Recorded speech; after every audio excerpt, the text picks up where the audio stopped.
Yo, Ak, can I get an episode of Beard Bites? Sure.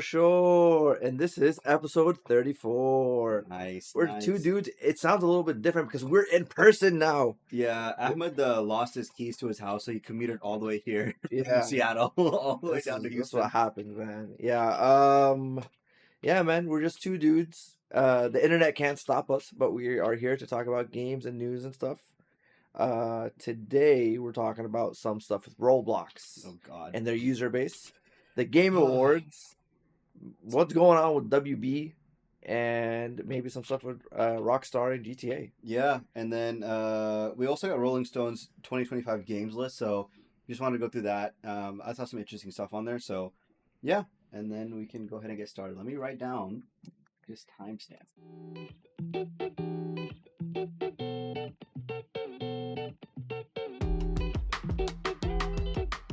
Yeah, as he's writing down the timestamp, let me tell you guys about, um, Why don't you tell us about your week? How about that, huh? bro, allergies have been killing me, man. But I have been fighting the allergies, but we're good here. Is it since you've gotten back to Houston or what? Yeah, like I have to map, dude. Okay, it's funny. I saw Huddy the other day, and he randomly had a Batman mask. He's like, "Yo, just put it on, dude." I think after I put it on, I had the worst flare up. I was like, dude, I'll try to sleep, and I was like, sneeze in the storm. I'll be honest, that mask came from Mexico. My brother got it for me on like a trip. When I washed it, like right, but when I Yeah. washed it, there was like so much just dust and things like that. I was like, dude, all right. no, I saw him downstairs. He's like, "Bro, did you wash the mask?" I was like, "I don't think so." He's like, "Yeah, that was dusty AF." I was like, "Okay." Well, that's what you But get. yeah, man. You might hear us munching on some chips, by the way, because Nah, we won't, because dude, this is gonna look so bad in post because we have NVIDIA RTX broadcast voice yeah, running on OpenAI clusters. we're joking. It's just, I don't know. it's a broadcast software, so basically it cuts out any extra noise. Like currently, I'm rocking in the chair, the squeaking, and I don't know if you guys can hear it. So I mean, they heard it in the past episodes. yeah, So- that's a very good point. So now that that's here, we might just use it forever. yeah. Um, Anyways, but yeah, my week, like since I'm really just living out of backpack, haven't done much. A good friend of mine, really, shout out to him. I'm not gonna say his name, but he lent me his gaming laptop, and he was like, "I need you on Arc Raiders." So that I've just been doing random questing and soloing on Arc Raiders. Haven't watched much, but yeah, just just vibing, hanging out. nice. Yeah. How about yourself? I've been playing quite a bit of things this week.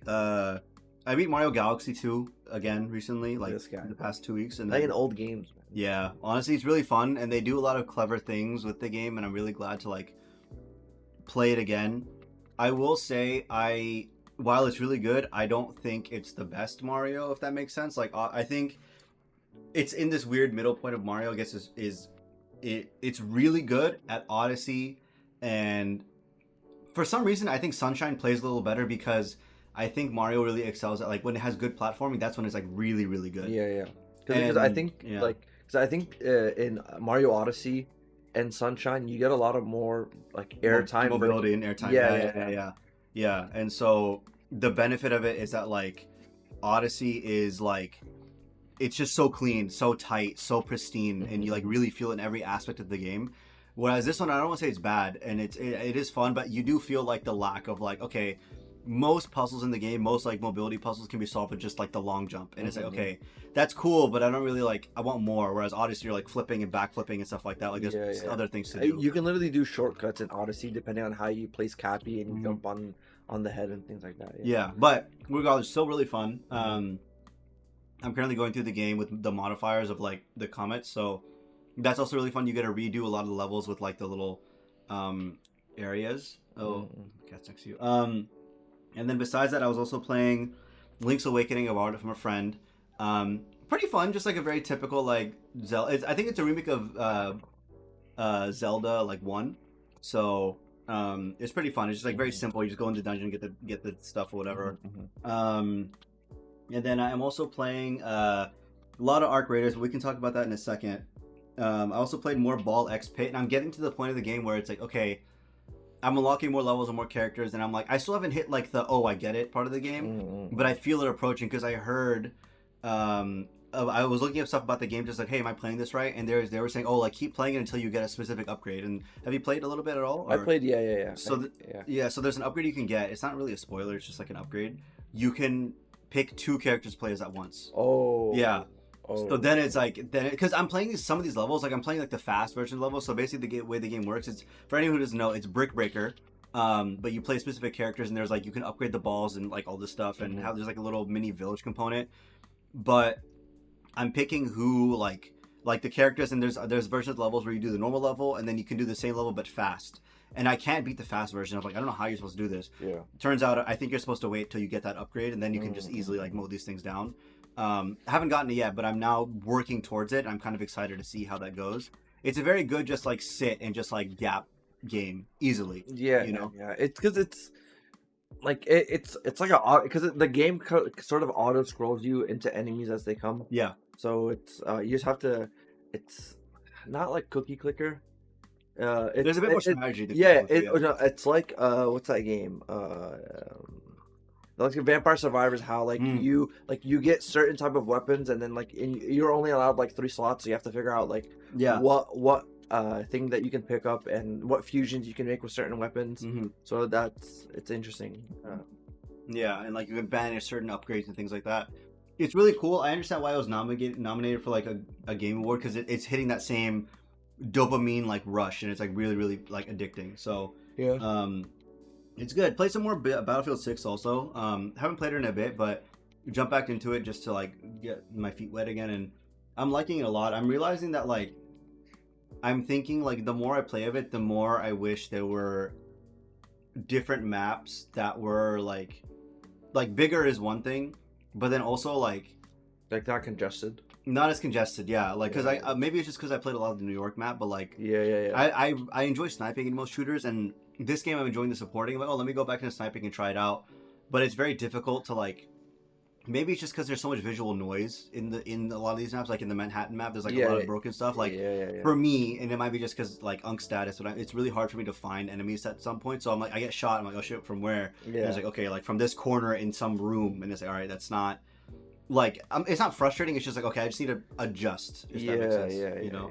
No, that's true. Like I feel like a lot of maps are not like supportive for like long range sniping. I feel like there's only 2 maps. One of them is like, I think it's like called like something Ridge, where it's like the E point is like where like the C and D point are like right next to each other. Yeah. And then the E point is like on sort of like some hill. Yeah, so you can snipe down from it. Yeah, so that one, and then the Operation Firestorm are I think the only 2 that you can actually. Like... I think the one also with the mountains, the Winter Mountain map, where it's like there's like the C point is like up on a hill behind like some boxes, and like which map? Let's look it up. F6 maps. I'm pretty sure we might be thinking about the same exact map then. Maybe, let's see. I'm thinking of Liberation Peak. Oh, that's the same one I'm thinking of. Okay, yeah. So Liberation Peak, yeah. So there's literally only 2 maps. Yeah. So there's that thing as well. But other than that, I'm still enjoying it. I am liking the way the game feels. I hate the battle pass. Did you try the battle pass? I barely finished it. You finished it? No. I barely finished the first section. Okay. Because it's like I think you have to pick the track. Yeah. I just did not like how they did it. Maybe it's just me as I don't really care for like the battle pass stuff. But then I'll be honest. Okay, like if you think about it, like so it's like the battle pass is broken up into like 5 segments of like 20, I think. Yeah. Right? And then so like you just get to pick which 20 you want to go towards. Yeah. Which I guess makes sense. I get it. I understand what they were going for. I'm just like, man, just make it simple and just let me just go through the path. You know. Yeah. Because it's not like I'm not, and maybe it's just me. I'm not jumping into this game like, oh, I need to finish every like thing, and I need to like. I don't care enough to be like, oh, I need to lock in and get the battle pass done. Yeah. So that could just be on me, and I feel like it is, but it's just that kind of is, in the back of my mind a little bit about it. Because I feel like on paper, like you could jump around to the part that you want.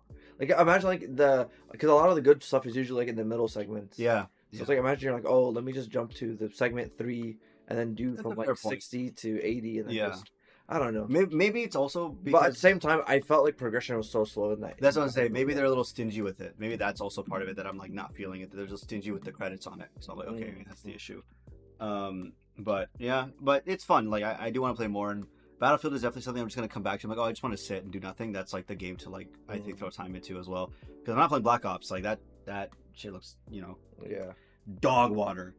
And then I got back into Yakuza Infinite, Like a Dragon Infinite. Well, Finally, I've been waiting for this guy to well. play this game, man. Yeah, and I was texting Ahmed like, in the beginning of the game, your character gets dumped by his love interest from the last game, and I was like, bro, are you serious? And I was like, oh, like, I was like upset, but in like a way, it was like, bro, like this is wild. And then I was like, oh, but like I kind of get it why she was upset or whatever.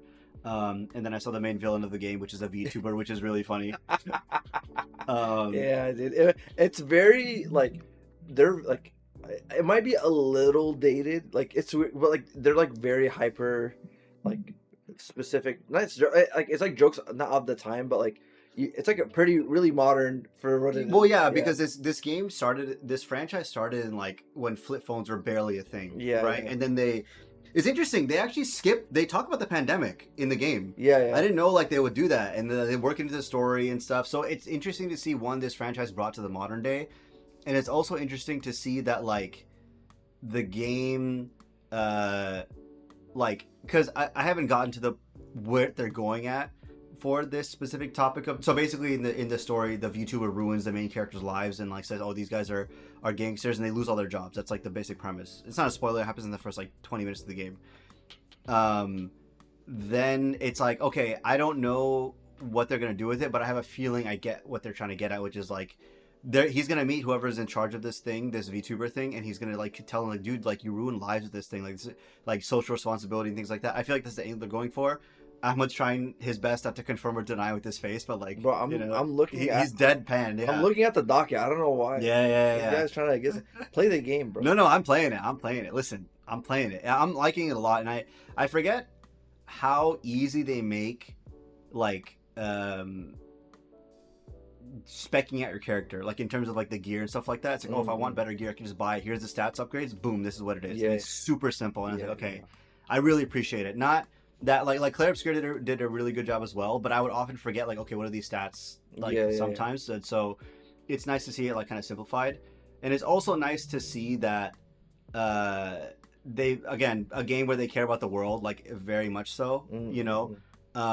They pay reverence to the right characters. Like I just met Kiryu, right? Yeah. And it's like when he showed up, and I was like, oh, like his voice, like I recognize his voice, obviously, and things like that. I'm like, oh, like Kiryu's here, and then it's like, oh, like it brought back a wave of like nice nostalgia. I was like, oh, like I miss this guy. Like it's a comforting, like whatever. And then there's the danger of like the mini games. Like so, I texted Ahmed like when we were playing. So, dude, they had this mini game where it's like a dating mini game where you play on an app, but like a dating app, and you have to like basically do like figure out which response to give when the person you're texting like says, oh, like this is what I like or don't like, and to figure out the right one. And then it's like a rhythm game of like typing out the response. Yeah, so it's like square, X, triangle, circle, X, it's very simple in execution, but it's really fun. But then like I was like, man, this is really fun, but I feel like I should not be playing this in terms of like I don't want my wife to walk in and be like, what the hell are you doing? And Ahmed, sure enough, was like, yeah, dude, like there's some freaky pictures on there. Like it's like they use like they pay models, right? Yeah. So like you'll like one of them, like at first I was like, oh, let me just try this out, and then like you'll get like a picture of like someone in a bikini. I'm like, all right, bro, I understand this is an M-rated game, like nothing crazy, like I just don't want this on my computer right now. Let's just somebody walks in, it's like, why are you texting somebody? That's what I'm saying. Yeah, and like if my wife were to walk in, I can't be like, oh, like it just does this randomly. I didn't know what's happening. Like I am going into I'm trying to uninstall a virus. Yeah, I'm not. Yeah. Oh, yeah. My pants hold on the virus. I'm uninstalling it. But this is very much like I know it's gonna happen. Like I know that this is within the like for example, it's like me going into the strip club in GTA and be like, oh, I don't know there'll be strippers here. That's crazy. What the heck? Yeah. Whoa. Who put this here? That's crazy. It's like no, dude. Yeah. Like you very clearly understand. So I probably won't be playing much of that mini game, which is really bummed out. But I saw some other mini games within the realm of the thing. So they have like they announced this before. You might have forgotten it. Yeah. But they have like a really I saw like a Crazy Taxi type game. I saw like Yeah. a burger collecting game, things like that. I remember that. So there's So- that, but then like so in the first game they had a Oh, is it the Animal Crossing thing you're talking Yeah, about? yeah. Yeah. Okay, so in the first game they had a business simulator, which sounds so stupid. Oh my But god. I dude. legitimately lost sleep. I'd be up to like 3-4 a.m. doing business simulator and like buying new buildings, hiring people and stuff. And then this one is they have a really deep like clone of Animal Crossing. So that I was surprised to see like actually implemented pretty well. It's a pretty deep system. You have to recruit people. You have to like make the island more inhabitable. Yeah. And like collect certain animals. And I was like, dude, this is I'm excited to get to it. I'm worried that I'm gonna lose sleep up to it as well. yeah. So it's I don't know, man. It's it was not as like okay. I Animal Crossing didn't vibe with me initially. So Okay, but if you yeah. like Animal Crossing, this would be a good time sink. I don't mind Animal Crossing. I think Animal Crossing I really like. I sunk a lot of time into it, and then I tried playing it again. I'm like, man, this is really slow. Then I'm like, okay, I can't. I don't want to get into it again. So, yeah. But so far, like, I'm liking Yakuza. It's nice to be back in a space where it's like, oh, like it's like a comforting like thing, Mhm. and just in time too, because after I finish this, by the time I finish it, I predict Yakuza 3 is re-releasing. So Kiwami, so I'm definitely gonna jump into that and like play that as well. And then we've both been playing a lot of Arc Raiders. That's like how we've been spending most of our time when we're playing together. Man, again, like we've talked about it before, so we don't have to go super in depth about it. But like such a good social like experience of a game. Yeah. You know, It's the best way I can describe it is very much you are on the playground with your friends running around in circles and you're just making up games, and then you run into new people, and like you're like, oh hey, I'm here with my mom. I don't know, you like people like I don't know why I said that, but it's like you know when you know when you're a kid, you just like you have like just no filter or like no thought of things. Yeah. And you just let your guard down and you're just playing. Yeah. Like, dude, I like today I just loaded in. It's actually funny. Like when I play solos and I play on like what's considered like the most aggressive map, which is Salamantis. Yeah. So I went to the most aggressive place, and then some guy just like shot me on sight. And, and it's funny because I started spamming sorry. Yeah. The hot button. The in-game emote for sorry. Yeah, in-game emote. So the guy says sorry. So like I was trying to do like I had nothing to be sorry for, but I wanted to like guilt trip him. And then so some guy's like, oh, you're down. Him and like 3 other dudes in matching costumes like gave me a defibrillator. They gave me shields. They gave me bandages. Oh, and nice. they're literally just like a running ambulance squad. Oh, that's so cool. Yeah. And I was like, all right, guys, okay. I like that. And then they're like, hey, good sir, how are you doing? And I was like, all right, thank you. Oh, that's nice. And then I dropped them like one of my purple items. I was like, here you go, man. Yeah, just take it. Yeah. Yeah. I was doing similar experience. I was just like running around getting junk and stuff, and some guy's like, hey man, like it's my first time in the game. Do you mind showing me like how do I do XYZ? I'm like, oh yeah, like I can take you to this spot. And I had a key on me at the time to some purple area. I was like, oh yeah, come. Let me take you there. And I took him there. He's like, oh, this is cool. Like, I didn't realize you could do all this stuff. I'm like, yeah, like have fun. And I left and all this stuff. So, it's interesting. Like, it's a very much like I'm saying, like a playground experience. So you'll get all manner of people in the game, but it's really fun. I finished the expedition, which is the wipe. You finished it? Yeah. Okay. So for anyone who doesn't know, in games like these, for these distraction games, the idea is that the game introduces a wipe, and what a wipe does is completely cleans out your inventory, because the way the game works is that the more people play, the more stacked people's inventories can get, and it can be a little overwhelming in terms of like, oh, the game feels weird. Like there's too much high power loot either being going around or like whatever, so people get stomped.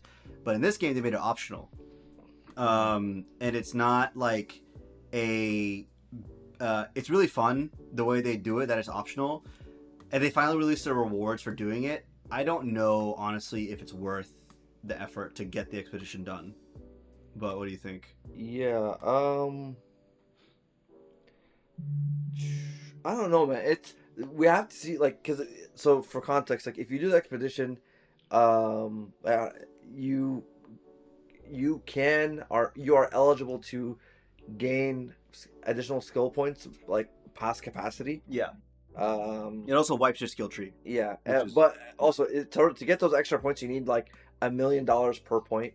Yeah, $1 million per point in your inventory remaining. Yeah. So it not only encourages like, well, it encourages playing the game to get higher loot, but it doesn't encourage using that loot, which doesn't really solve the problem. I feel like, in my opinion, you know. Yeah. So okay, like for example, in a game like Tarkov, Mhm. like my understanding is that like you can't sell directly to other players, but the how people sell items affects the like everyone's economy. Yeah. So the longer the game goes on, the longer things like the economy of things get skewed. Yeah.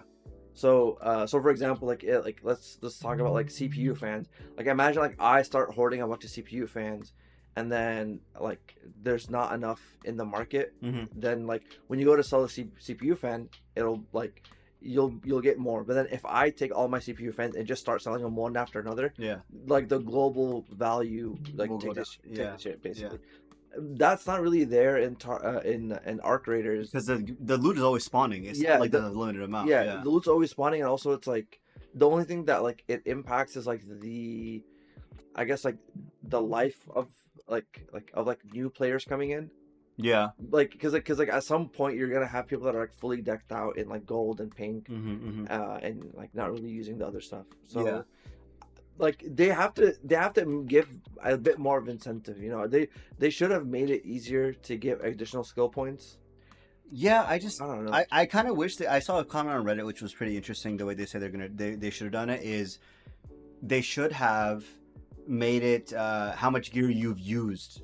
Oh, You know what I'm saying? yeah. So that way the loot is out in the world, it's being used by players. So if you Yeah. lose it, like it sucks, but it's contributing to your expedition. Yeah, you know? yeah. That makes more sense. Yeah, Yeah. Because literally, like, there's so much that like that just sits there just as like a trophy case. I actually didn't use the zipline. I used it once and I extracted with it. Yeah. I didn't use it. I used it for the expedition when you need to donate resources to it. I just put it in there. It's a lot of money, so it's like, why not use it for that? But I didn't mind it because I'm like, okay, this is going towards like a upgrade or whatever. Yeah. So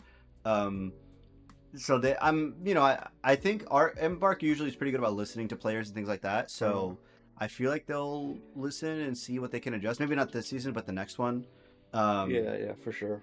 But I know that people like I'm doing it also because like it's a good refresh on the game and it makes it like different, so I don't mind it. And since I've done it, my mentality for the game, and we've talked about this, where it's like it's not your loot, it's just your turn with it. Mhm. That mentality is taking more of effect. It's like, oh, if I lose like a level 4 gun, I'm like, yeah, whatever. Like I don't care. Yeah. It's just the game, like I'm enjoying it. Yeah, because early, like, dude, I remember like I had what's is it Bettina and the Hullcracker, Yeah. like level 3s, and I was like, man, why the hell did I? Someone just comes up and gets it from me. I was like, dude, I didn't even do anything to you. But yeah, It's like I tried hard. What do you mean? Yeah, But, yeah. Yeah. But yeah, I mean, other than that, I'm really enjoying it. I'm kind of curious to see what else is gonna happen with it. But I guess we'll find out. Yeah. Let me see. Let's get raw into the news. Roblox. Are you typing out? He's typing out the URL right now, bro. Yeah. No, I had a link, but it kind of didn't pop up. But oh, 1 second. Okay. So yeah, let's go ahead and get into the news. I think the first thing, let me write down this timestamp, is we're gonna talk about, so Roblox has been hitting a bit of a rough patch, obviously, this past year. Essentially, they've recorded record profits, but those profits are dubious at best because of what's happening with them, or like how they get them and all this stuff, and the bad practices behind Roblox. And so New York Times sat down with the CEO of the company, David Baszucki, David Bazooka, and they asked him a couple questions, and this is the first question, right? It's not like it's like a little bit into the interview. This is from day one, number one question, right? And it goes, this is what the interview asked. You have joined us today to talk about this new age gating policy that Roblox is rolling out to protect kids. And I think we should start just by talking about the scope of the problem here. What has led you to this point? And how do you think how do you think of the problem of predators on Roblox? So quick pause before you read what he said, Ahmed. What would you say to that? Right? You have a platform that is full of it's full of kids playing, but it's an opportunity for predators to come in and do like. What do you say to an interview like that? Just in the you don't say exact words, but like just in the realm, what would you touch on? Yeah. So so if someone's like, hey man, like you're trying to protect kids, like you're right. We have to protect kids. That's so Yeah. Like, we got to make sure that people are safe or the kids are safe, and then that we don't have malicious actors there, right? Right. You want to make sure that like kids are playing with kids. Yep. You don't have someone that shouldn't be there be there. Yeah. Right. Yeah. So very simple, very easy answer, right? Yeah. I'd give your answer an 8 out of 10, right? Like Yeah. it's a problem you recognize, bro. This guy, his response, I'll read it verbatim, but he says, let me pull it up here. He says, well, we think of it not necessarily just as a problem, but an opportunity as well. How do we allow young people to build, communicate, and hang out together? How do we build the future of communication at the same time? So we've been, and I think in a good way, working on this ever since we started. And when this was almost 18 or 19 years ago, when we first launched the company and we had just 4 of us sitting in a room, we were literally the moderators. Like we would just rotate all the time. So fast forward to where we are today. It's just like every week, what is the latest tech? At this scale we're at, 150 million daily actives, 11 billion hours a month. What is the best way to keep pushing this forward? And as you correctly note, we've just started adding that we're going to be using facial age estimation with AI to complement that. So, quick pause. What do you think about that answer? I think so. I think it's like double dipping a bit, right? Because like this is supposed to be like a slam dunk of like, yeah, hey, you're here to take care of the kids, right? And he like his answer sounded like, yeah, we're taking care of the kids, but also we can give like we're giving a platform for everybody kind of thing. Mm-hmm. That's what it kind of started. Because like, okay, like because like Mark Zuckerberg is not really doing the metaverse, right? If anyone can do the metaverse, it would be Fortnite or like a place like Roblox. But I think he's like trying to be like, oh, we understand we have like adults talking to kids here, but like it sounded like he was saying like, yeah, we have adults talking to kids, but adults talk to kids in the playground as well. So I don't know. It sounded very kind of like we're trying to do this right, but also like not definitively say we're gonna like ban like not kids either, like or ban adults from the platform. Well, because here's the thing, right? Like, and it's something that like when you extrapolate what this guy said, first off, he's doing CEO speak of like, oh well, it's not a problem, it's an opportunity, right? That's the first thing, right? And then the second thing is like when you extrapolate, these people who are doing these activities on Roblox, they're making money, they're giving money to Roblox. These guys are the big whales and spenders, so it's like if you outright ban them from the platform, they're gonna take a hit. Exactly. Which they should, because they're predators, right? But like, but he can't outright say like, oh, we don't want them on the platform. I mean, he can and he should. But he can't say because of shareholders and things like that. They all know, right?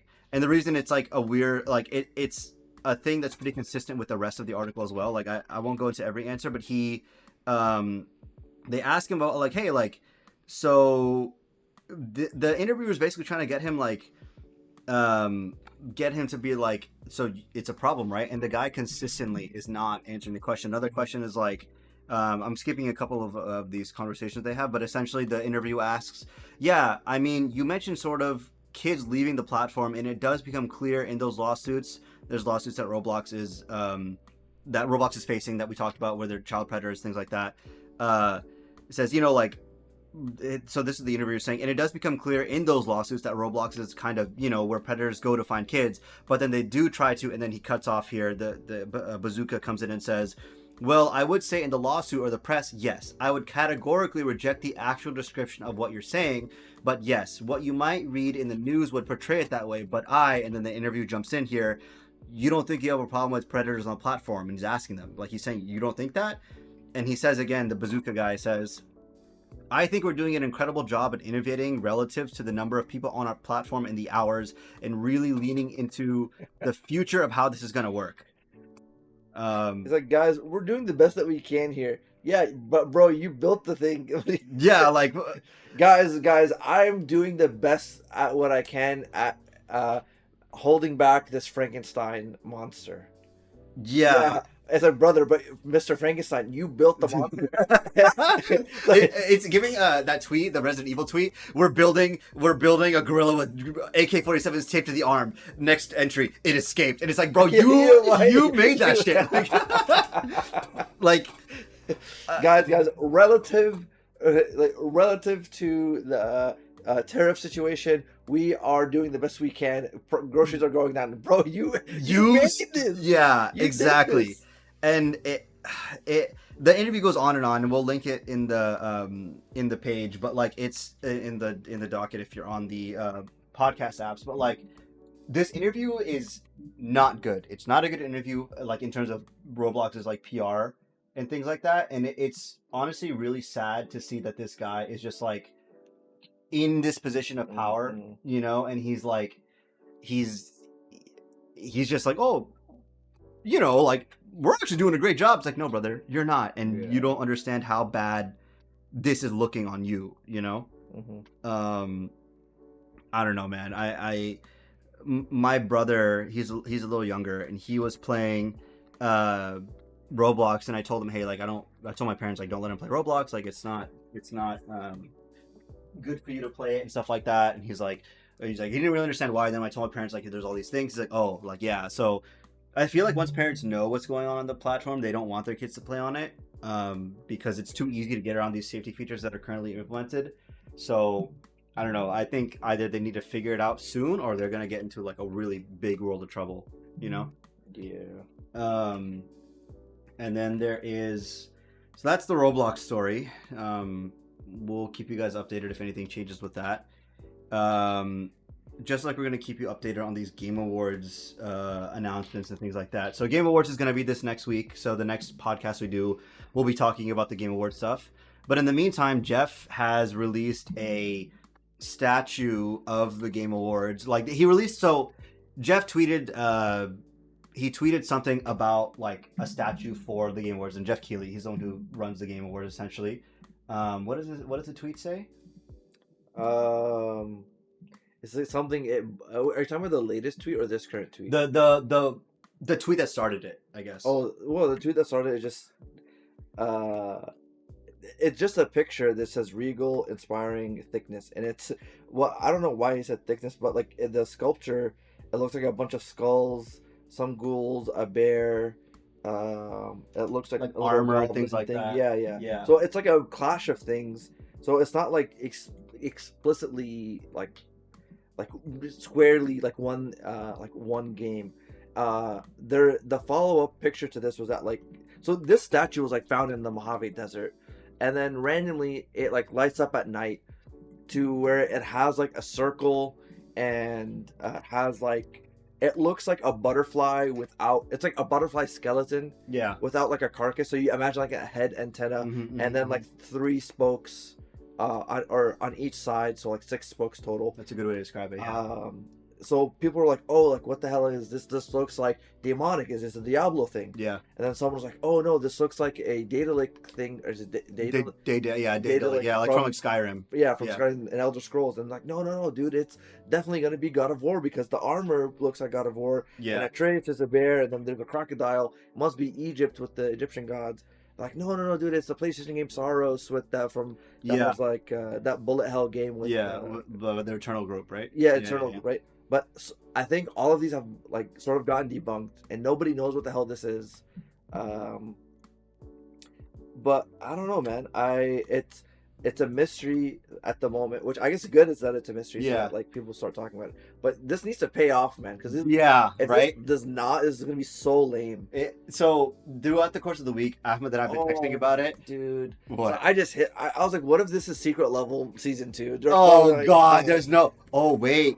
Shit, that might be. Dude, if it is, because the reason, because I was looking at, like, there's all these like ghoul, like there's different pieces. Yeah, like, because if you look at it, right, like you look at it, you have like the ghoul does not look the same, like the crocodile art style does not look like the same as the bear, but they're so generic looking. You can't be like, oh, this is the Well, like definitively I've seen like demons, like for me, it looks like demons from Doom, right? Yeah. Like imp and Yeah, stuff yeah, like yeah. that. Like I didn't even think about that. God damn it, dude. I hope not.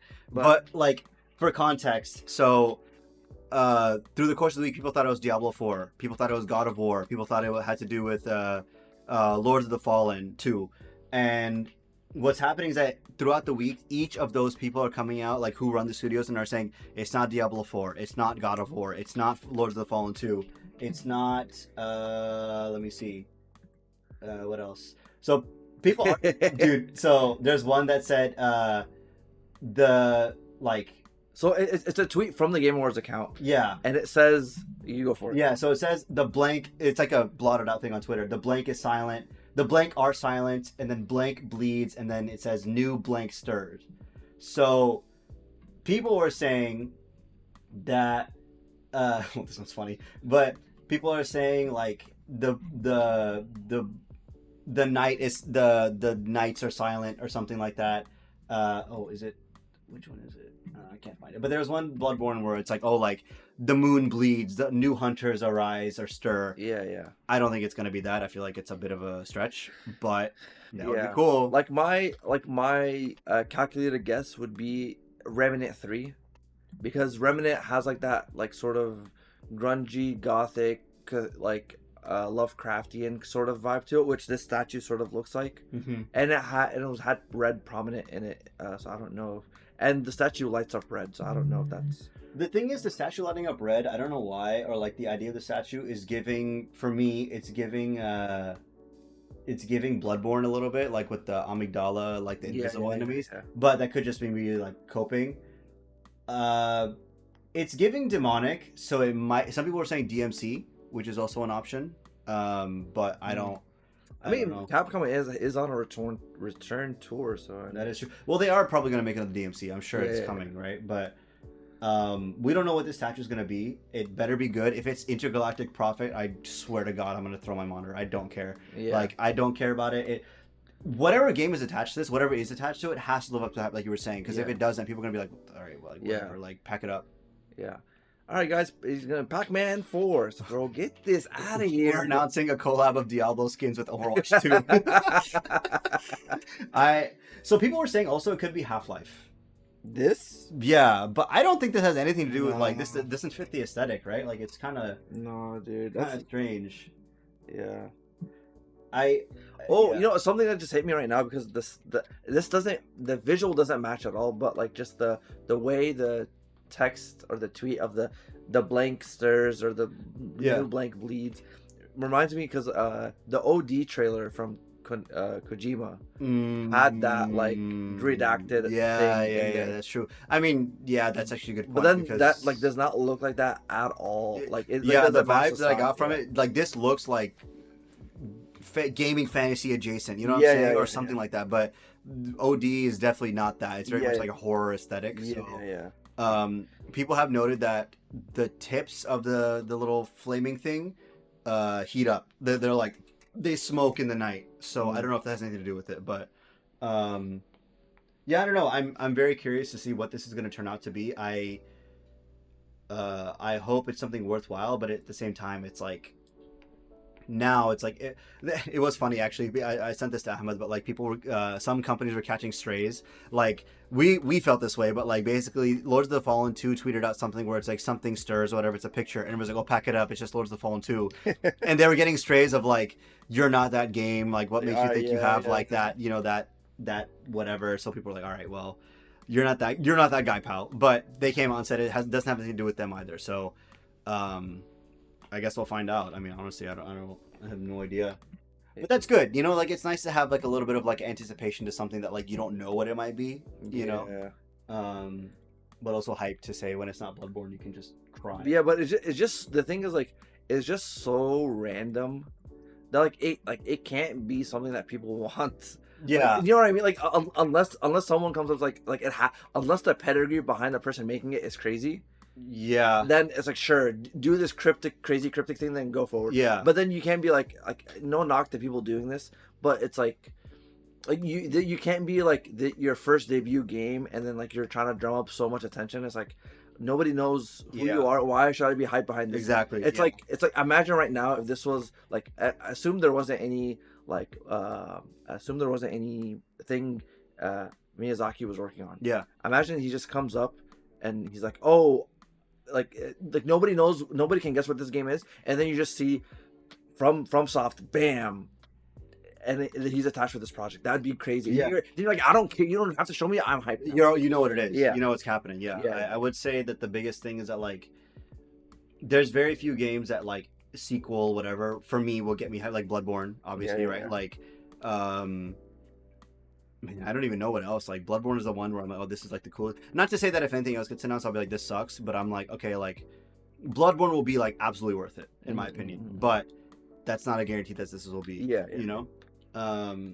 But I don't know. I guess we'll find out. Again, it's nice to have like the hype. $30. It'll be an Xbox game that gets canceled.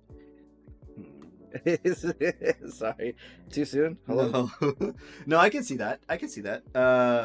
But I do wonder, like, I will say the last thing I'll say about it is that, like, I wonder if they're gonna like do anything else with the statue specifically. You know what I'm saying? Like, are they gonna bring it onto the stage and like crack it open? There's like something inside of it or whatever. Like, I don't know. Yeah. But it's cool. I'm excited to see what they do with it. At least that'll be something to look forward to. Yeah. Let me 1 second here. But yeah. So that's that one. And the next thing that we want to talk about is, so, I mean, duh, right? But this is coming. But Sony is reportedly shutting down PS4 legacy services for new games in spring of 2026. I'm going to be honest. Like, yeah. Like, wait. You know, like, at this point, how old is the PS4? He hates... Okay.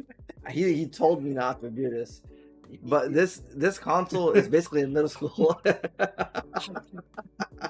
Listen, it's fine. This podcast, no, the PS4 would be playing Roblox. PS4 came out when? Like, it was like 2013, right? Yeah, I think so. Yeah, so it's literally the PS4 like 2013? No, it's be older than that. Bro, I was eating freaking Taco Bell boxes to win a PS4. I told you. Okay. November 15th, 2013. So it's 12 years old. So it should be playing Roblox. However, it shouldn't because of everyone else on there. You know, like, okay. Yeah. So yeah, but yeah, that 12 years for a console, man, dude. Man. To be honest, if you still have a PS4 right now and it hasn't blown up from the sheer amount of like power the rest of the new games use, like, yeah, like, mashallah, bro. Like, it's. But I mean, also, like, man, like, if you're doing a FIFA, Madden, and Call of Duty machine, okay, sure, fair enough. Yeah, you know, like if that's all you're doing, fair, man. You don't need to go too crazy. But at the same time, it's like, damn, bro. Yeah. PS4. I mean, it's also never good when a company like takes away like services from anyone who's paid for it, so that sucks. But at the same time, it's like this is the world we kind of live in. And it's like if you have not prepared for it at this point in time, then you're kind of, I feel like, missing the plot a little bit. I don't know. And they did say PS5 like stuff is going to come out, like support wise, is going to be for a while. Like they're not making a new console for a bit, right? Yeah. So it's like, okay, yeah. That's not to say that like, oh, everybody needs to fork up the money. Correct. Thing. But it's like I mean, like, maybe it's like, I don't know, like, we're not trying to say like just hurry up and buy the new thing because it's expensive, especially in this economy, things like that. But at the end of the day, like, it technically shouldn't be like this, but they can't be expected to. I don't know. I mean, they should be expected to support it because they put it out, right? Like, it's not good when they pull it out, but at the same time, it's like. I'm curious how Steam, like, because Steam doesn't just like rip things off. I don't know. Well, it does. So that's actually a thing. They actually publisher depending. Yakuza 0 is getting like a remaster. It's like a slight thing. Yeah. But the Cap or whoever released it, Sega is saying you can't buy Kiwami original. You have to only buy the director's cut. We're taking off the original. Oh. So you're losing access to be able to buy it after a certain point. Okay. So it's like things like that. That sucks, and I don't think that should be allowed because it's like you should be able to buy the cheaper product, but. Online services, I guess, are a little different because it's like you have to support the console, like because like at some point it's like Yeah, because at some point it's not like there's one thing they're like making games for the service, but then also it's like if Sony owns like X amount of servers, Yeah. like do they want to keep running PlayStation server or PS4 specific things, or just go to PS? I don't know. Yeah. Yeah, that's a good point. So it does suck from the perspective of like consumers losing their goods. At the same time, it's like I don't know what side to take. I don't want the people to lose their stuff, but like I don't know how we're expected to be like, oh yeah, like it's just it is what it is at this point, unfortunately. What's this one? Yeah. But yeah, so then we have a interesting take from the Rockstar. He basically is the Rockstar co-founder Dan Houser. You want to read this one? Yeah. So Dan Houser came out and essentially said that he compares AI to mad cow disease and says the execs are pushing it. They're not very creative people. So the direct quote from him says, AI is going to eventually eat itself, as far as I understand it, which is really superficial.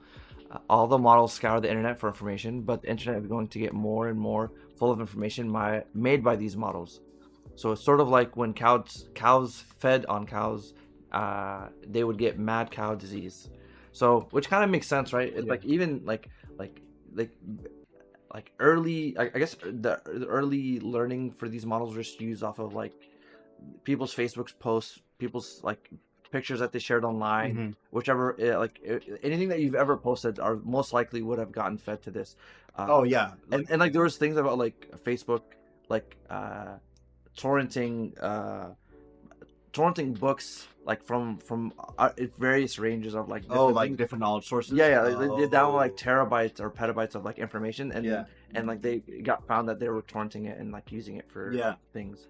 And I think Uber had something similar, or like there's companies where essentially they were like, oh, we did something illegally, like let's litigate this as long as possible just so that we can delete all the data so we can scrub out. Yeah, but now now like models have gotten like pretty decent at like just generating like text and video and stuff. So but now like it's probably gonna be like self-feeding. Yeah, like for example, like I think there was something I was reading that like there's a phrase that like lawmakers or like representative or governors say in US.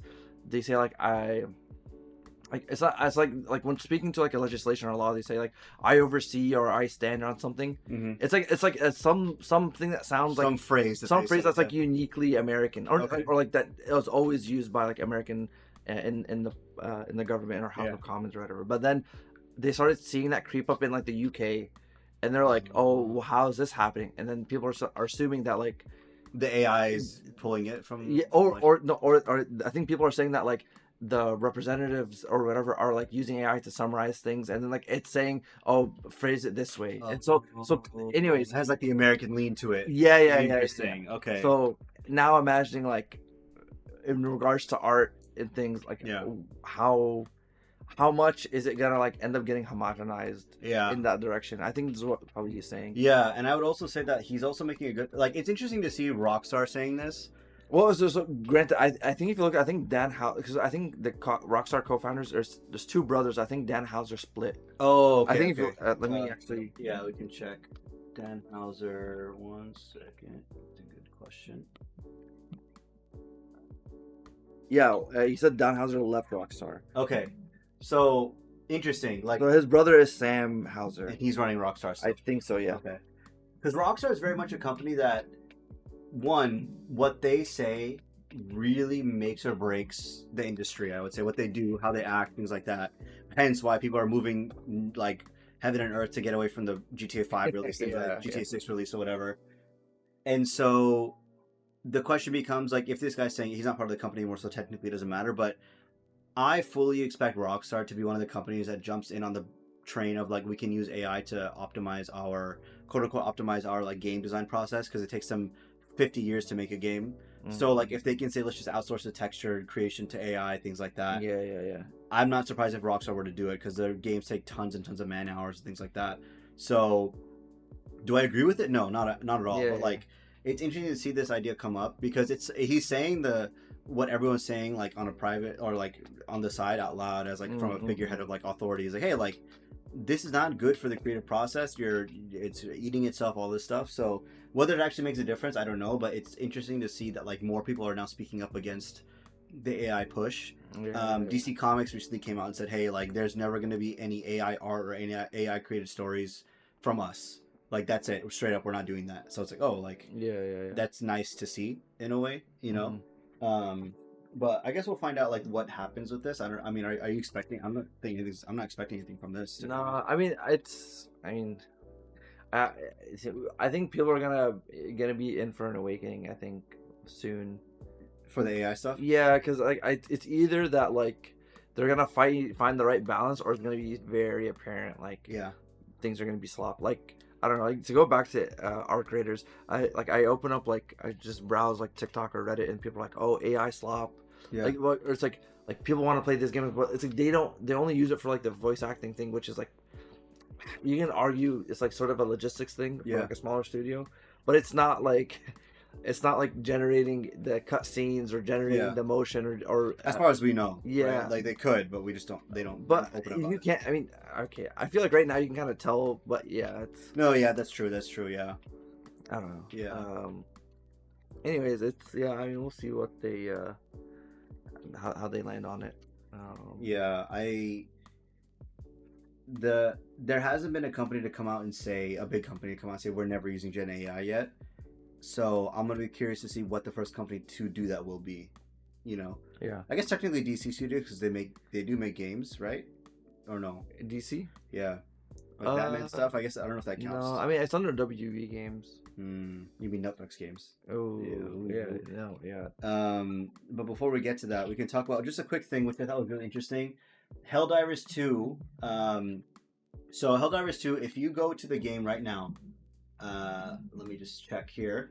If you go to the game right now on PC and you look at the install size, it's currently at 131 gigabytes. Insane amount, but it's something that like is become commonplace for newer games to just have huge amounts of memory, right? Consume a huge amount of memory on your hard drive and all this stuff. What's happening is there's this company called Nixus, which basically they are a code like let me see. I guess maybe a support studio, because they've worked on, I think they're like a part of Sony's team now. I might be wrong, but like they're very good at like optimizing things from console to PC ports. Yeah. So essentially what they're doing is they are reducing the size of Helldivers 2 from, at the moment, it says on this tweet, it's 154 gigabytes, all the way down to 23 gigabytes, which is insane. Bro, Activision, call these guys up, bro. Oh, please. So there's a theory going around that people are saying that the reason that Call of Duty is so big is because they want it to where it case have all the space on your hard drive so that you can't install other games. Which I don't know if that's true, but that's crazy tech if you think about it. Like logically, that's insane. But this is a really cool update. I mean, like I just wanted to call attention to it because it's like, like that's really nice to see, and they do offer an explanation to it as to why it's really big. Because what's happening is basically, let me make sure this is correct. Yeah, basically, because it's a small studio, they didn't have the best optimization for their game, so they have the same assets loaded 4 or 5 times in the like on the same hard drive to call it faster in terms of resources. So they're cutting that down somehow, whatever the case is, and they're condensing everything together. So it very much reduces like the size. Of course, they said that there's going to be some bugs initially, but then they'll work them out as they go along. But it's cool. Like it's just something that's like really interesting and something that's very like different than what most people would think would come from an update like this. Yeah. It also makes it to where people would be more inclined to keep it on their computer or on their system because it's not taking up 300, 200 gigabytes. So it's like 20 gigs. Like, okay, like people can keep that on there. The question is, are you gonna keep it then? No. Hadi's notoriously uninstalling and reinstalling the same game. Yeah, I uninstalled and reinstalled Witcher 3 like twice this past week. I don't understand, dude. It's I don't know, man. It's like keeping it clean. Keep your disk clean. The guests are gonna come see you. You know, Change your room. The guests are gonna see you. I'm gonna pull up my computer right now. I have so much storage. Why? He has so much, dude. He has so much storage, barely any of it's used. I have 893 gigs, 719 gigs, 931 gigs, 850 gigs, 275 gigs. I like having it a little empty. What can I say? Shouldn't be like that, but I can't help it. Okay, I'm sorry. It's just who I am. I like seeing the number. Right. He says he gets better FPS the less discs. The more disc space he has. That's frames. It's not gigabytes. 893 is the frames, bro. You don't understand. But just like we don't understand what the hell happened to the Bungie and Anti-Real. So a little bit of an update. Anti-Real, the artist who Bungie basically stole their artwork and put into Marathon, tweeted out. Also, okay, it's not even the artwork. It's like the whole aesthetic. Of Marathon was ripped from this artist. And like specifically also artwork. They took their art and put it in the game. In scans and things like that. So it's like people are like, what the hell? Like obviously Bungie's getting in trouble. But then there was a month or two where it was just silent because the lawyers got involved, obviously, as they should. And the Anti-Real came out and said, this is verbatim what they say. The Marathon art issue has been resolved with Bungie and Sony Interactive Entertainment to my satisfaction. Bro, that's the most lawyer tweet I've ever seen in my life. And that's like, I mean, good on them, right? I mean, if I want a situation like that, you best believe like, hey, F this, F you, we out here, get the bag. Give me everything. Because it's also, at this point of the game's like release window, they can't undo everything. Yeah, you can't. It's too late. Yeah, you can't. It's not like, oh, just change the color from green to red. It's literally like the future retro aesthetic and like the synth vibe kind of whatever they're going for. It's the whole thing the game is like vying for. Yeah, it's first off, congrats to Anti-Real for getting the bag, right? Like that's said and done, but dude, this Bungie acquisition has been nothing but pain for Sony. Like I cannot imagine how much they cost. Bro, they got they're gonna hit a fraud check or something. I don't know. There has to be, because at this point they're like, bro, this like, please someone buy this off of us, because like now that you couple the development setbacks for Marathon, this new lawsuit costs, I'm sure, like a lot. Like it's one of those things where Marathon has to be so successful. You know what I'm saying? That like it does, like, but there's no way. Yeah, here's the thing, right? I think it depends what Sony's appetite is for some things, right? Yeah. I think if I look back in Concord and like hindsight a bit here, with Concord, I feel like they prematurely just like pulled the plug. But I think okay, let me rephrase it like this, right? They prematurely pulled the plug. If there was like a rally of support, had they been like, hey, we're gonna actually listen to the folks and like try to make this game better, No Man's Sky. If they did that, you would have had a whole lot of respect. Given with like the sentiment around this game, around Marathon, is not the best. I'm curious what Sony's approach is going to be here, right? Because they are not like, Bungie's a big name. Yeah. Arcris is already out here. It's like not eating the lunch of Tarkov, but like it's. Well, I would argue it is eating lunch of Tarkov in a sense that like it has a wider audience than Tarkov. I feel like the two games can sort of exist in a bit, but like this one, it's like you have another casual extraction shooter that like the sentiment is not really there to play it, and the community sentiment and like the experience around Arc Raiders is much different than like I think probably something you would get from Marathon. Yeah, so I don't know, because like I would assume that like it's gonna be more shoot on sight in Marathon. I don't know. Think so? I'm just having the vibe, right? But because this is a first person shooter too, so that's also fair enough. I mean, I don't know how it's gonna play out with Marathon specifically. If it is a $40 game, and Arc Raiders is as well. So Arc Raiders has proven that idea can work. But yeah, I'm the game's releasing next year, right? I mean, this year's basically done. So next year soon. So we'll see what it comes out. But people are playing the alpha, but they have you sign like an NDA. So thoughts on the alpha have not come out yet on it. So we'll find out as it gets closer. But I think from the beta that first came out a couple months ago, or like the playtest, people were like not really happy with it. I mean, bro, I think this is one situation where they should have just AI generated the art. They would have skipped out of a lawsuit, right? This one is just the thing is This is a joke, by the way. yeah, don't do that. But think about it this way: they got caught. First off, there's no telling if they've done this to other artists in the game. You just haven't seen it yet, right? You're talking about In Marathon. Well, because I think a lot of the aesthetic was based off of that one artist. No, for sure. But I'm saying like we don't know whether assets are in the game. But, Yeah, you know, yeah, like because it's new world stuff. What about like old world like Yeah, content or whatever? So like something like that, right?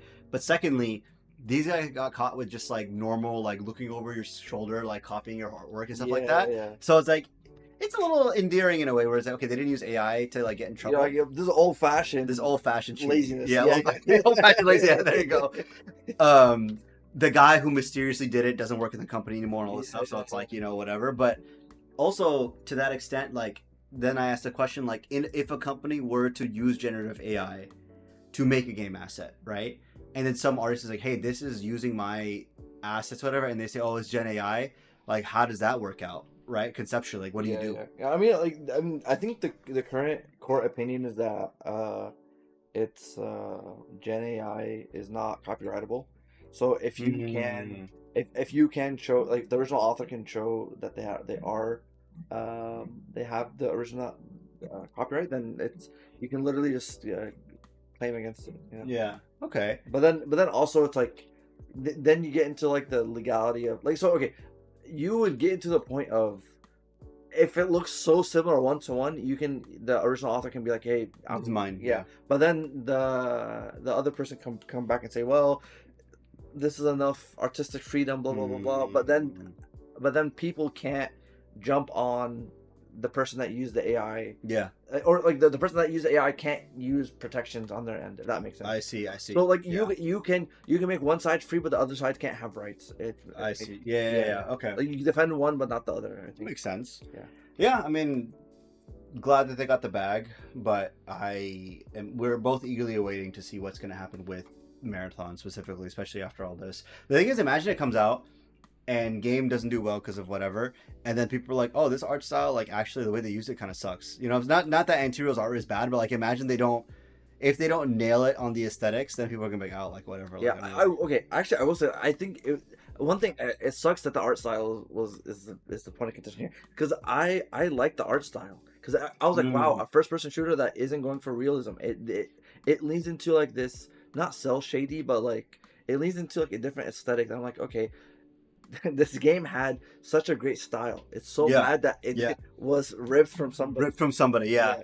Which is also like kind of interesting because it's like the guy whoever did it ripped this stuff from this artist. It's like the question becomes like, what were they doing before that? Yeah, like, how'd you become a senior artist? Yeah, like how did you create a whole aesthetic for a game, things like that.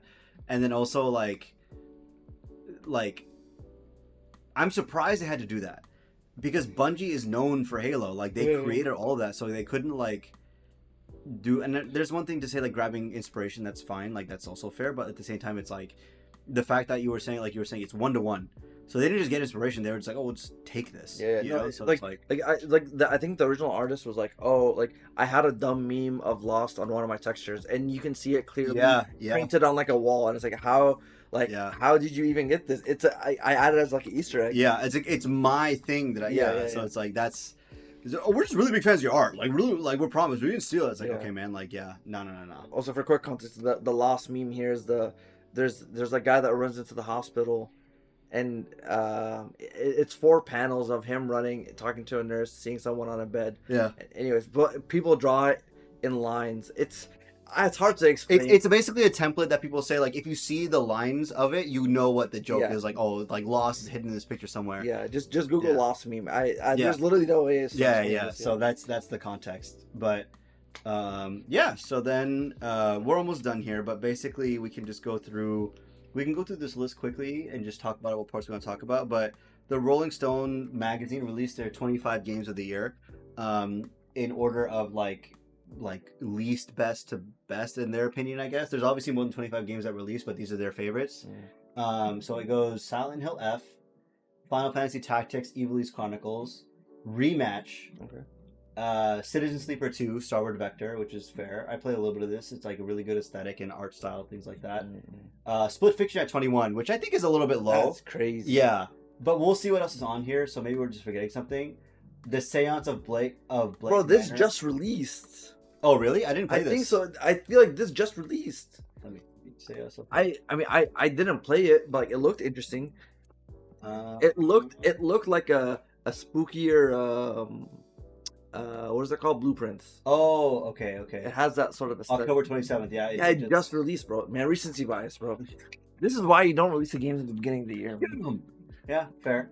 Despelote. This one is nominated for a Game Awards as well. So I haven't played it, but I kind of want to now, seeing as how it's like everywhere. Yeah, you know. Absalom at 18.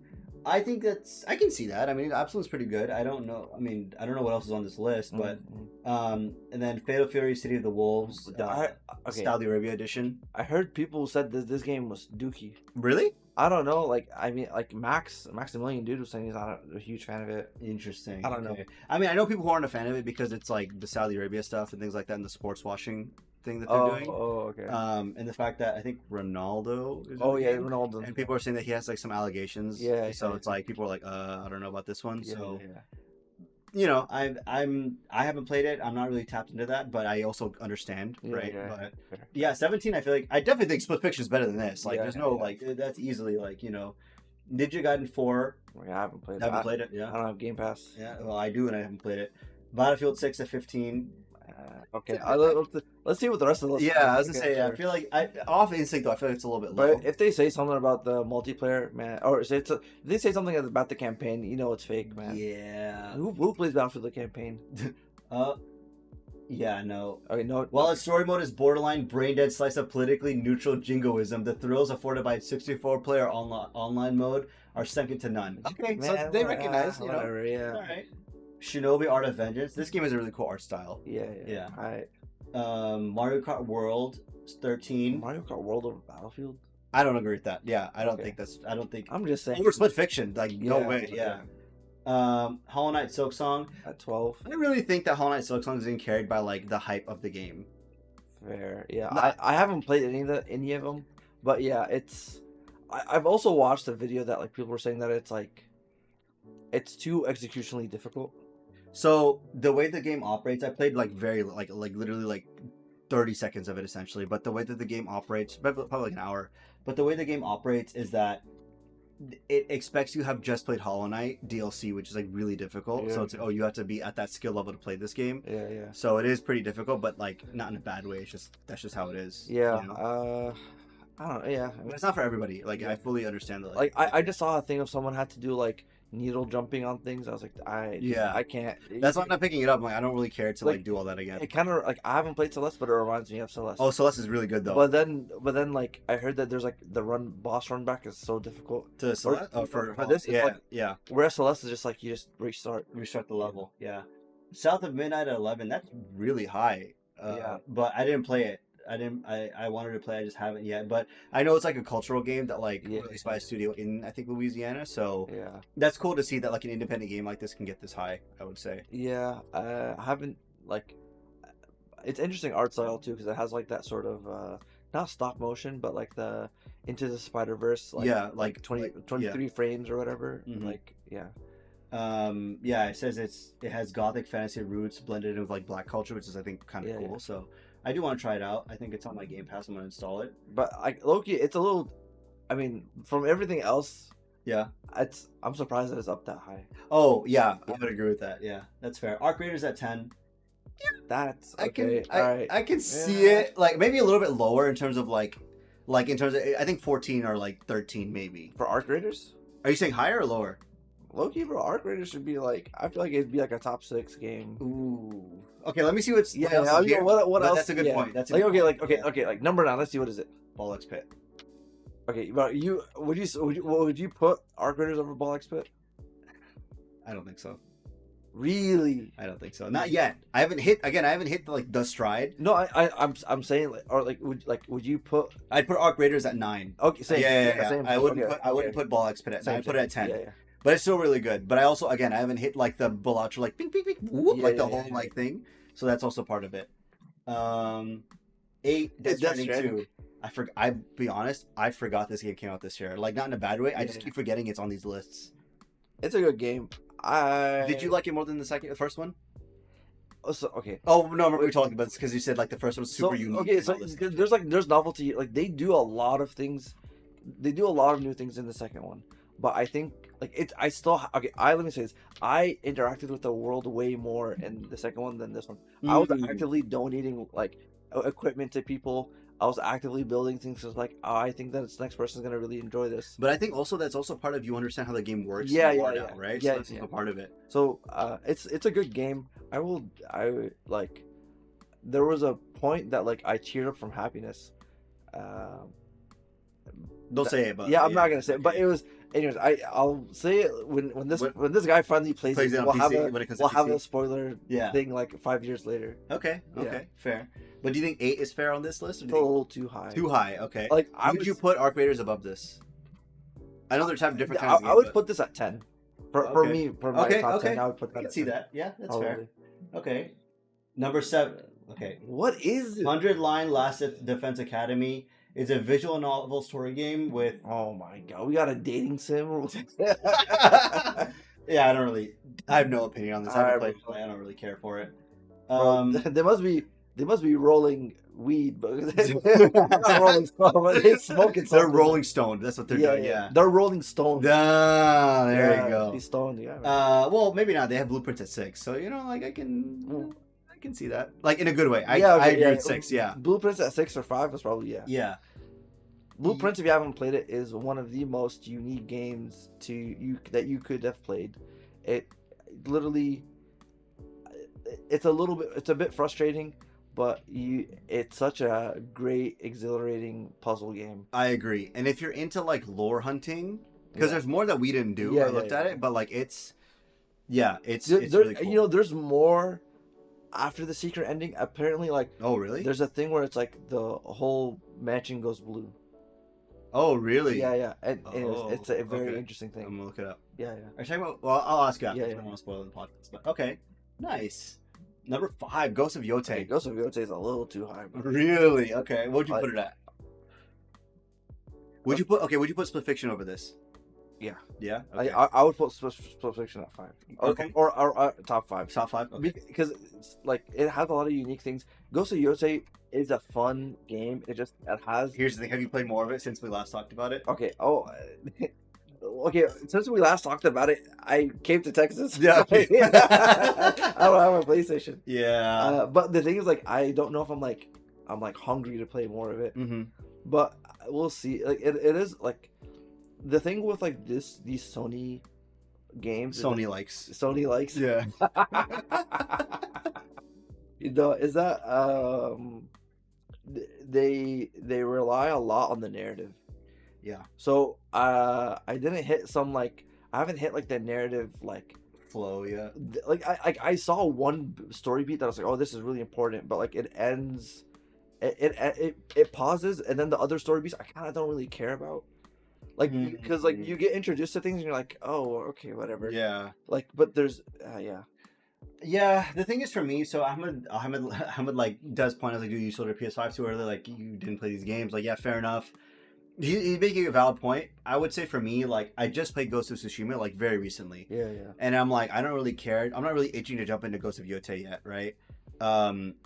That's not to say the game is bad. I just like I don't care. Yeah. I think I would have rather this studio do something different than like a similar game. Yeah. Because I feel like the wave of like Japan samurai aesthetic is like a bit past. You know? Well, because I think because like they probably figure out like market research that people would want this, and then they like hurry to build it. Yeah. Because that's why you see this. You see Ghost of Shadow, AC Shadows. Yeah. You see also, I think it was called like Phantom Blade Zero. It's not really Japanese, but it's like still in that like East Asia aesthetic. like the person that you have, like she wears like I guess she's not a dancer, but she has like fluid movements with a sword, and she has like the sort of like the.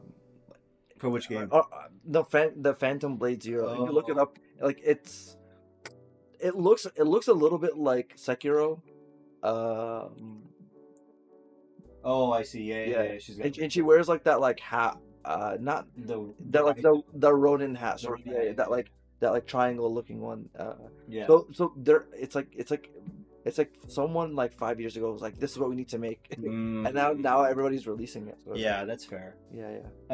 Yeah, I mean, I feel like 5 is a bit high personally, Yeah. but not to say that the game is bad. It's just I don't know. This Dispatch at 4. I feel like I haven't played it, but I've seen a lot of it. I feel like it's a bit of a recency bias thing. Yeah. Not to say that it's a bad game, not to say that the writing isn't excellent and all this stuff, but I feel like, actually, I wouldn't put it at 4. I'd put it at like 7 or 8. I think. I only played the first episode. Okay, and what do you think?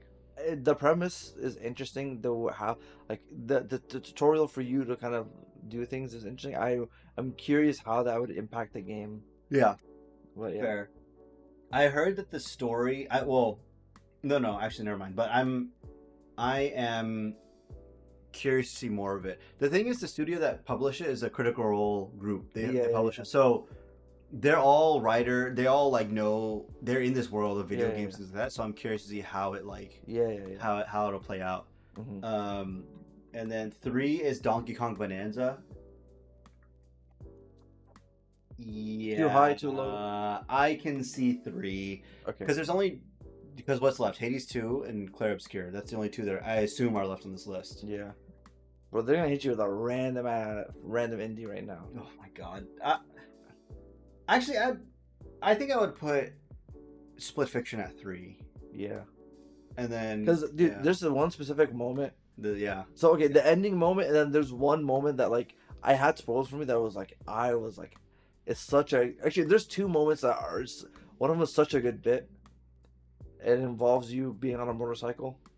Oh yeah. That's a good bit. Yeah, it's a really good bit. And then the other one is there's another one that is like, you play as pigs. Yeah, that was also really good. Yeah, but the thing is with I like the one where you play as Candy. Oh that's fun. Like there's a bunch of good things in Split Fiction that are like really fun. I've played both. I'm playing Donkey Kong currently. Donkey Kong is good, but it's like okay, I'm good on Donkey Kong for now. I'm gonna play something else, right? Like that's the kind of vibe I'm getting. Maybe because I'm also splitting it between Mario, so it's like more platforming stuff. That's why I'm good with it. But 3, I feel like it's a bit high, but it's also still good. So I understand why they put it at 3. And you have to get a Nintendo game in there, bro. Yeah, that's Nintendo Mafia, bro. Yeah, so Hades 2 is number 2, which is that's way too high in my opinion. Yeah. Like I think the gameplay, like they sought to do something interesting with like the mana system. Yeah. So it's good, right? Like it's really cool, but I definitely think the narrative issues are awful. Yeah. Like I think it's really bad how they did the narrative and like changed the narrative like halfway through after you've beaten the game. You gotta redo a bunch of endings and stuff and all that. Yeah. I think Hades 2 is good. I don't think it was like the standout hit like Hades 1 was, in my opinion. Not a bad game. I'm enjoying playing it. I'm playing more of it, but like I think the narrative loop of Hades 1 made so much more sense. Yeah. And like the ending sequence, like the reasoning, like how you still continue to play the game made more sense than this one. Like or like it felt more fulfilling. Yeah, and like and but this one, like from what I understand, there's no reason for them to still. I'm not gonna say. I can't say. What? No, I was gonna say. I was possibly spoil the ending. Oh, okay. Like there's like. You're saying the loop continuing doesn't make sense. Yes. Yeah. Okay. Yeah. Like the loop doesn't make like versus the second one. Yeah. Or versus the first one, he's like you. We need you to test the security. Which does make sense. And I would also say that like, you can make the argument. Someone can make the argument. Oh, like, it's a roguelike. You shouldn't care about story. Technically correct. Yeah. Yes, but. For Hades, it's a very big part. I would argue, like they do weave it into the game, and it's like part of the way it affects how you like what you do in your runs and where you go. So. Yeah, and like how you if you give like gifts to people, like how how the things deepen and like the story progresses. Yeah. Content wise, great game. Yeah. But writing wise, that's where it suffers, in my opinion, at least. Yeah. And then number 1, very clearly. Clair Obscur. Or very obscurely. Oh, I didn't see that one coming. Whoa! I'm doing the John Cena right now. Yes, obviously, Yeah. right? Like I feel like there's no. Enough said. Yeah, like Go play the game. go play the go play the game. Go play the game. If you're listening to this, you know who you are. Go play the game. They're not listening to this. They're Too not long for them. listening. Yeah, Yeah. but yeah, I mean, yeah, I was telling my wife about this where it's like I think I've put this game at my second game of like all time in terms of enjoyment, in terms of like I really like this, and like in terms of like this is a game I recommend to anybody who's interested in a well-crafted narrative RPG. Like it's just a good game overall, Yeah. you know. Yeah, that's it. Like Bro, it's very cool. it's literally, bro. Me and Hedy, we're literally like most listened to album is this. Yeah. Like number 4, number 5, like respectively. Yeah, something like that. Yeah, it's very close. Yeah, Where it's yeah. like Claire Obscure. So, God, what a good game. I don't know, man. Maybe the statue's about this at the Game Awards, Claire Obscure 2 or something. Claire Obscure 66, Expedition 66. Oh my Yeah. yeah. Oh, wait, yeah, I didn't think about that. Or is it 60? 60, I No, think no, is what- 66. Execute Order 66. Oh, yeah. Bro, they really said double and give it to the next person. Keep doubling it. It keeps going up. Yeah. But yeah, I mean, this list is a pretty good list. I don't think it's not like horrible, but I do think there's some like, I think Split Fiction being that low, yeah, and I don't know, man. I agree with that. I think Split Fiction could be a bit higher, but you know, it's not a crazy list, and that's pretty fair. I do think Silent Hill F did get shafted a little bit, being super low like that. I didn't play it, Yeah. but I think Silent Hill F, from everything I've heard about it, is like really good. So it feels a bit low. Yeah. Also, in my I opinion. think Silent Hill F also does a lot of good things. I Yeah. think that the narrative that it touches on is interesting. Yeah, I agree. Yeah, and so that's that list. And so the final thing that we can talk about is the mother of all acquisitions. Netflix to acquire Warner Bros. Following the separation of Discovery Global for a total enterprise value of $82.7 billion with an equity value of $72 billion.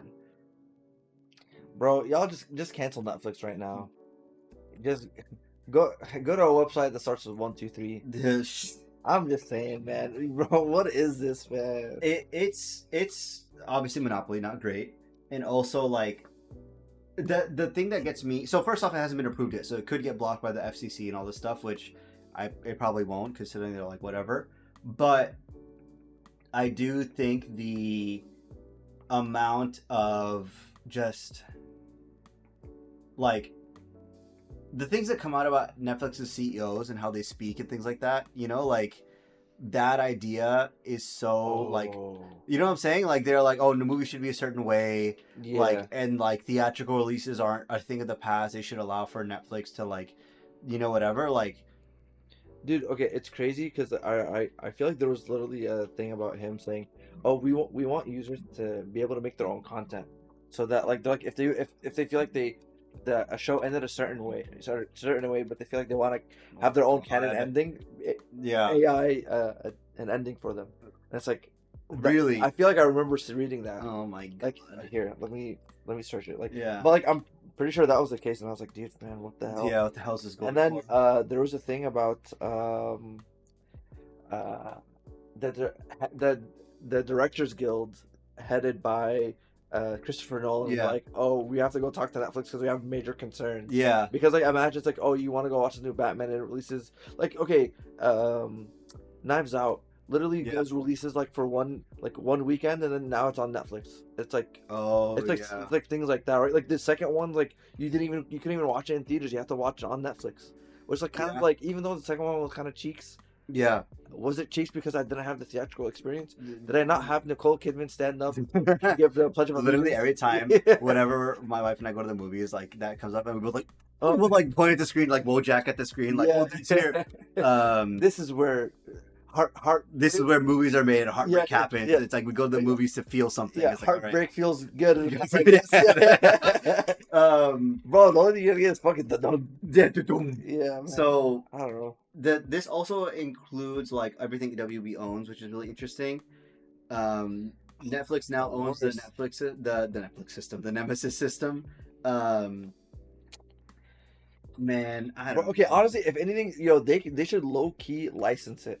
They have but the thing is also they have their Netflix games thing, so I don't know, like, I don't know because Yeah. like now they own They would own they would own Mortal Kombat Yeah. in NetherRealms. Yeah, they would.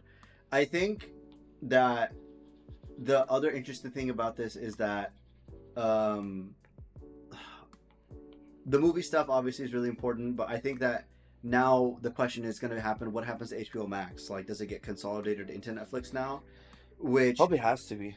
I'm guessing. it might be, but at the same time, I do know brand recognition is a huge thing for people. So like, I know that like if they decide to just merge it, people can be, oh, this is like dumb and things like that. Like, why? Oh, You know what I'm saying? for example, like it took like Hulu like 5 years to just merge into Disney Plus. Disney. Yeah. So it takes a bit. People recognize the brand. People, whatever. But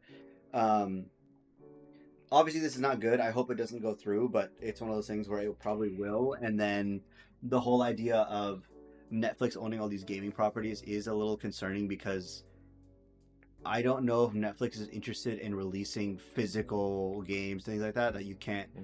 You know what I'm saying? Because they objectively will make more money if you having a month-to-month account for the games. You know, so Like dude, I don't know. Like you're saying like they would have their own Game Pass. basically, yeah. Yeah. I mean, they do, right? Like you can, like there on the iPhone and Well, it is. yeah, but I'm saying like for like if they make a new Batman. Yeah, Like it's that, only on like- there. Yeah. Stream it from your phone. Watch part 70 on your phone or whatever. But it's not great, but it's the state of things and where we're at, and you know, good luck to us, I guess, for enjoying this content. Yeah, I don't know, man. Hopefully Christopher Nolan can like somehow block this Yeah, and be like, I'm not gonna release any new movies until the end. Yeah, till it's blocked. Yeah. But I don't know. But yeah, I mean, those are all the stories that we have. Anything for the people before we close out? Drink your water. Drink your water. Okay, it's a good one. What's your Game Awards surprise thing that's coming out? I know we did it last time, Game but Awards surprise. anything in the week that came out? I really want Astrobot 2. But actually, look, yeah. That's what the statue is, the Astrobot 2. Oh my, but yeah. Nah, I mean, actually, Loki though, I feel like you can't really make an Astrobot 2. I think Astrobot 1 captures everything they did really well. I want to see what else the team can do. Yeah, like I mean, like I said, I really want them to get like Sly Cooper. Yeah. Just because like the team is really because like you can't do the nostalgia thing again. Yeah. And like I would really like to see like someone just make another platformer. That would be nice to see. I really do think like the statue is gonna be Remnant 3, just because. Man, I don't know if Remnant 3 is that guy. No, You know what I'm exactly, saying? Like, yeah. exactly. Like, but here's the thing, right? I don't know who else would be hopping in and making something like that. Like from aesthetics, unless it's something that is it. I could say FromSoft maybe. Yeah, Maybe. but then like Miyazaki would be crazy, dude. Like he's making. Yeah. Like I don't know. Well, maybe- Duskbloods, and then after Duskbloods, that's it. What else is coming out? My surprise Game Awards thing would be a trailer for the Zelda movie, the live action one. But I don't know if Netflix has that style of jumping onto Game Awards and doing it, or just doing their own. It's by Netflix. Or Nintendo, sorry. Nintendo.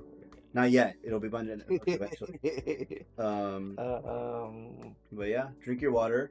And the next time we will talk to you guys is after the Game Awards. So we'll see what happens. I'm gonna be watching it on a plane. So crying and farting and shitting my pants while on a plane. We'll see how it goes.